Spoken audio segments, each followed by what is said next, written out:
کچھ لوگ آپ کی زندگی سے جانے کے لیے بہانے ڈھونڈ رہے ہوتے ہیں، اور صرف ڈھونڈ نہیں رہے ہوتے بلکہ وجوہات پیدا کرتے ہیں کہ کسی صورت ہم اس سے بگاڑیں اور وہ بہانہ اور وقت دیکھ کر نکل جائیں۔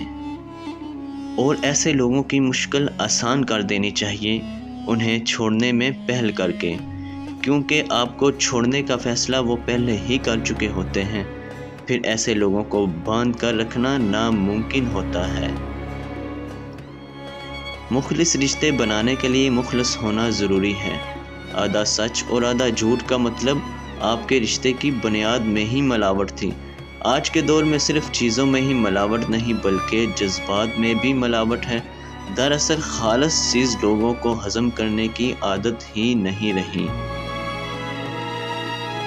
غم وہ نہیں ہوتا جو آنسوؤں کا سبب ہو، غم تو وہ ہوتا ہے جو آپ کو اندر ہی اندر رکھا جائے اور کسی کو کانوں کان خبر ہی نہ ہو۔ جانتے ہو تکلیف کیا ہوتی ہے؟ کسی ایک انسان سے بات کرنے کے لیے تم اس کا سارا دن انتظار کرو کہ کبھی تو اس کا میسج آئے گا، پھر اچانک سے آ کر وہ یہ کہے کل بات کریں گے۔